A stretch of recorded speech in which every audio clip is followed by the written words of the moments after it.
our band members still going to, I know Todd still plays with From Good Homes, and Timmy had the contribution a couple of years ago, and still going to plan to do those type of things, do you know? Yeah, we always do when time allows. I mean, Tim just did a thing a few weeks ago about he's got another project, I guess, the One-Eyed Saints. Yeah, Todd's going to keep doing stuff. I'm hopefully going to try to get a record of my own done in the next year or so. Very cool. It's all just a matter of time.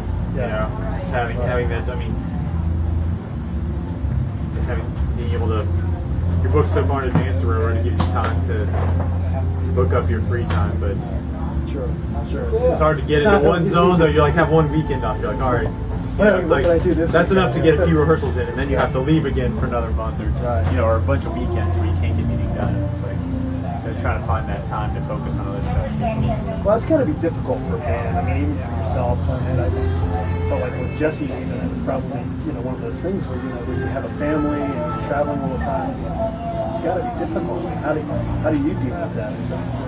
The traveling I enjoy. There's days that are grueling. Certainly you have to wake up early for flights or things like this.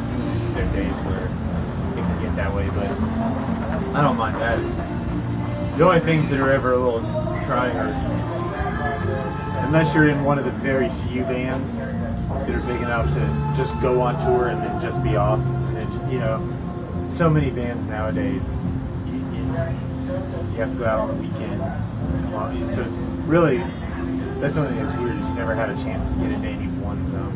It's not like, okay, now I'm home. Now I can get into these other projects, or I can get into, I can go take a vacation with my girl, or go see mom and dad. It's like you have 3 days, 4 days. That's enough time to do your laundry.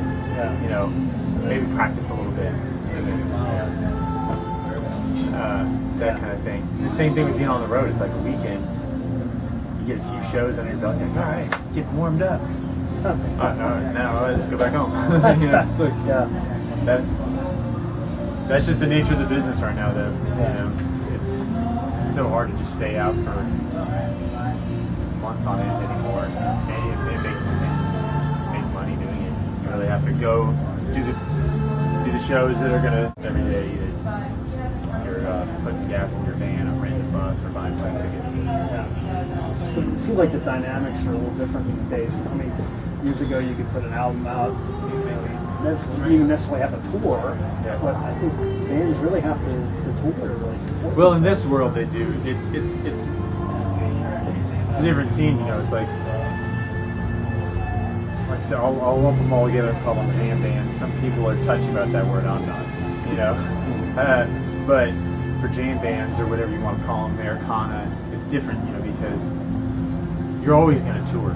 Because really, you make most of your money on the live show. That's how you stay alive. That's the fans coming to support you, and that's actually the good thing about it is, for every person who's really a fan of yours and they buy one record, they're going to buy 10 tickets. Whereas it's different for like a pop act or an artist in another world that relies more on record sales.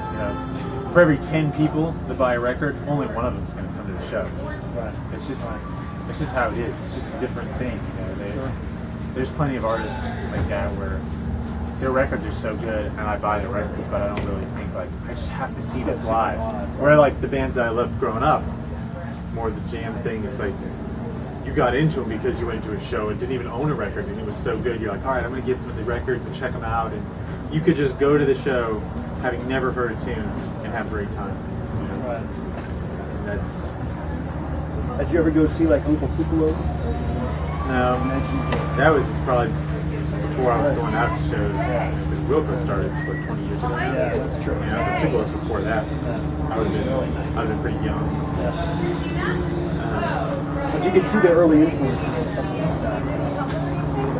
So that's just the thing. You put out records because it's just it's something to help drive your choice, bringing new material out and having new things to keep it touring because you always got to stay on the road for us. But it's different where the other artists put out records and tour to try to sell the records.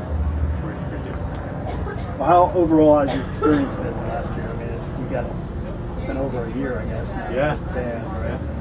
Yeah, it's been over a year and a half even. Yeah, I'm loving it. I mean, I was put here to play music and specifically improvise music. Yeah. People that are down to earth. Yeah. That's what always drew me to this genre, this scene. To improvise and always stay creative, keep things fresh, and I felt like I loved bands who were doing that without any pretense. It wasn't about haircuts, and, like posturing. You know what I mean? Mm-hmm. Sure. It's just like it's just about having the music yeah, almost. Yeah, I mean, for lack of a better word, I mean, and people making other. Playing in other styles, they love the music too, but I just like that.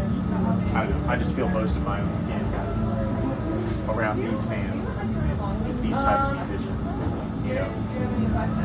Well, speaking as a fan of Earth, I hope you guys continue on making such great music, because it really, every album has been a treasure for me. It's been an emotional, beautiful experience listening to it.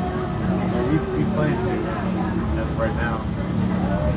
I want to keep doing that. Yeah, discussion right now. I mean, I'm looking forward to the next record. Personally, I'm looking forward to seeing if we can have that time down to get creative again. Yeah.